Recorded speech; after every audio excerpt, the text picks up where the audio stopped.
Welcome back to the CSP Elite Baseball Development Podcast. I'm your host, Eric Cressey, and this is our 53rd installment of Pinch Hit Friday.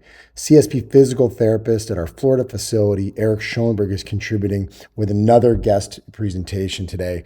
He's a guy with a ton of experience on high-level rehabs all the way down to 12-year-old Little League elbows and shoulders. So really great perspective across the entire baseball sports medicine continuum. And what he's going to talk about today is the importance of, to steal a Cresseyism, how small hinges swing big doors. Baseball, high performance, and health are really controlled in really tight windows. Sequencing is super important. The arthrokinematics of joint, how you can control that rolling, the rocking, the gliding, how you preserve every degree of range of motion. All that stuff matters so much. So Eric's going to talk a little bit about how those little behaviors on a daily basis can accumulate to really deliver some fantastic results over the course of time. This episode is brought to you by AG1, the most comprehensive NSF certified for sport daily nutritional supplement I've ever tried. With so many stressors in life, it can be difficult to maintain effective nutritional habits and give our bodies the nutrients they need to thrive. As a father of 3 young kids and a co-founder of multiple businesses in multiple states on top of still being an avid exerciser, I know that busy schedules can really take their toll on us. Whether it's poor sleep, exercise or life stressors, environmental factors, or simply not eating enough of the right foods, we can often wind up deficient nutritionally. This is where AG1 can really help. It's a game-changing nutritional insurance policy. They simplify the logistics of getting optimal nutrition on a daily basis by giving you just one thing with all the best things. That's why I use it daily, as do several of my family members, and we recommend it to a lot of our top athletes. One scoop of AG1 contains 75 vitamins, minerals, and whole food sourced ingredients that work together to fill the nutritional gaps in your diet to support energy, focus, digestion, and recovery. And this can all happen for less than $3 per day and without taking multiple products. While most nutritional supplements come to market and stay stagnant, AG1 continues to obsessively improve this one holistic formula based on the latest research, producing over 50 improvements in the last decade alone. They invest in the most absorbable and natural source of each ingredient and go above and beyond in third-party testing to ensure their customers continue to receive the highest quality and best tasting nutrition habit on the planet. Whether you're keto, paleo, vegan, dairy-free, or gluten-free, it'll work for you, and it contains less than 1 gram of sugar per serving. They put 75 ingredients through the rigorous NSF certification test to come up with a safe formula that's trusted by some of the world's top athletes, including many of our own at Cressey Sports Performance. Right now, AG1 is giving our listeners a special offer of 10 free travel packets with their first purchase. Just head to drinkag1.com/Cressey and claim this special offer. These travel packets are perfect for supporting your immune system, energy, and gut health while you're traveling for games, training, or simply on the go. They can be great counterbalance to the less than ideal on-the-road food options that are out there for a lot of our traveling baseball players. So if you want to bridge the gap between deficient and optimal and give yourself the best chance of getting nutrient diversity, head to drinkag1.com/Cressey to get 10 free travel packets with your first purchase. Again, that's drinkag1.com/Cressey, Cressey. You won't regret it. Thanks, Eric. I'm excited to be back on the podcast.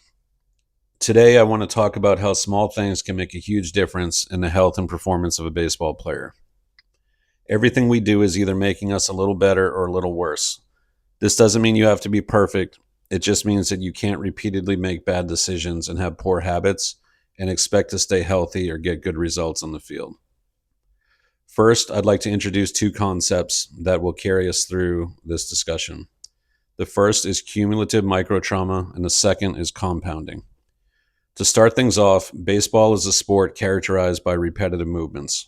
Pitching, throwing, swinging, sprinting all place significant ongoing strain on the body. While there are certainly acute injuries that occur with one event, examples being hit by pitch, diving on an outstretched arm, a collision on the bases or against the wall, the more common cause of injury and missed time in baseball is the slow, steady accumulation of microtrauma. Microtrauma refers to the tiny, often invisible injuries sustained by muscles, tendons, ligaments, and bones with each repetition of a movement. These are not catastrophic tears or sudden breaks, but instead are microscopic tears, inflammation, and fatigue that build up quickly over weeks, months, and entire seasons. Here are some ways that we can see this in baseball players. We can start off with the pitchers. The act of pitching, especially at high velocity, subjects the ulnar collateral ligament, rotator cuff, and shoulder labrum to continuous microtrauma. Over time, this can result in chronic soreness, decreased velocity, and ultimately structural breakdown requiring surgery. The presence of soreness doesn't always mean that you need to stop immediately, but it just means that it should be discussed. Just because soreness is common does not make it normal. Cumulative microtrauma is different for catchers and infielders. Repeated squatting, throwing, and quick directional changes may lead to stress in the knees, hips, and lower back. These cumulative stresses may contribute to conditions such as patellar tendonitis or lumbar disc issues. With that said, hitters have to contend with the forceful rotation of the trunk, wrists, and shoulders during a swing, which results in repeated micro injuries that can turn into bigger hand and wrist injuries, oblique strains, or stress fractures. Ignoring micro trauma will ultimately lead to decreased performance and injury. Players may experience nagging soreness, reduced range of motion, and gradual loss of performance long before a major injury occurs. Unchecked microtrauma can accumulate to the point where it results in bigger injuries such as major ligament tears, stress fractures, or muscle ruptures. Rest alone may not be sufficient. Without addressing loss of range of motion, movement dysfunction, altered mechanics, strength deficits, and recovery routines, the underlying damage will persist. So here are some prevention and management strategies. The first is early detection. Regular assessments and open, honest communication between players, coaches, and medical staff can catch microtrauma before it escalates. The line that we often use for this is listen when it whispers so we never have to hear it roar. This is a reminder to stay proactive and attentive. For this to occur, the relationships need to be built so the player feels comfortable speaking up, and doing so won't negatively impact their position on the team.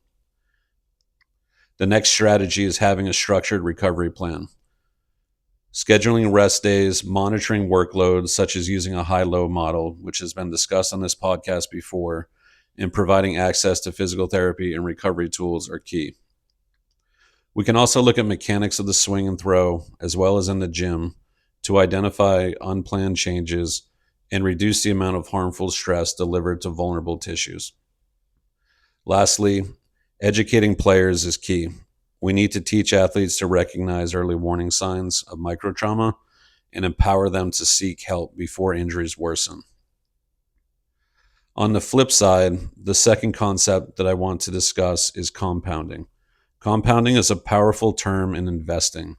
A simple explanation is the earlier and more consistently you invest, even if it's a small amount, the more money you will have when you retire. Compounding in the context of baseball injury prevention refers to the snowballing effect of making small, consistent improvements in strength, mobility, mechanics, and recovery over time. Instead of seeking quick fixes or dramatic changes, athletes and coaches focus on daily habits, each positive action building upon the last. This process helps players create a foundation that supports performance and resilience against injury. In short, compounding helps to build layers of resilience for long-term athletic health. Let me touch on a few examples. The first is progressive strength gains. By gradually increasing strength through proper training, athletes are able to better protect their muscles, tendons, and ligaments from injury. This reduces vulnerability to the repetitive stresses or cumulative microtrauma in baseball, especially for throwing arms and shoulders. In my experience, the younger this starts in an athlete, even at smaller doses, the better the outcome is as they get older. Next is consistent mobility and flexibility work. Daily stretching and mobility routines minimize restrictions and imbalances. Over time, this consistent attention leads to smoother movement patterns, improved range of motion, and less risk of muscular strains or joint injuries.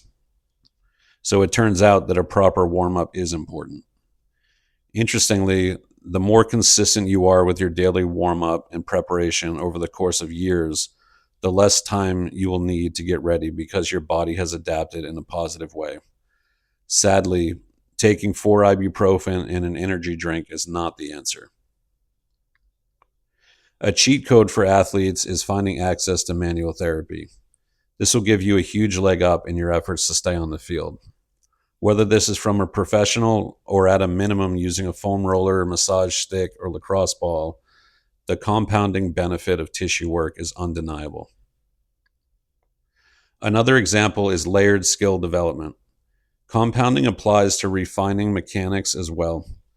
Regular, focused practice on proper throwing, hitting, and fielding form instills safe movement habits that become second nature, reducing bad reps that could lead to compensation and injury. Another really important area is recovery. When athletes make sleep, nutrition, hydration a priority every day, the benefits add up. Compounded recovery allows tissues to heal, adapt, and grow stronger, making athletes more robust and less prone to overuse injuries. Similar to the warm-up discussion, recovery needs to be done daily. This gives you the best shot at taking the field as close to full strength as possible. The more you drive the car, the more you need to maintain it. The last area is mental readiness. Compounding isn't just physical. Regular attention to mindset, stress management, and visualization gradually builds mental resilience, helping athletes handle setbacks and return to play with confidence. The best athletes in the world train this skill, so when it comes time to compete, they have already been through it in their mind 100 times, and stress or anxiety becomes minimized. Over time, the compounded benefits of these strategies create not only a lower risk of injury, but also healthier, more adaptable athletes. So rather than just doing something when you think you need it, try tapping into the power of compounding. Studies show it takes a minimum of 21 days to create a habit. I challenge you all to see the effect that compounding can have on your career. In closing, the cumulative effect of microtrauma highlights the importance of both prevention and proactive management. If left unchecked, you are leaving yourself exposed to injury. Thankfully, the compounding strategies we described are extremely effective in directly competing against the risks posed by microtrauma.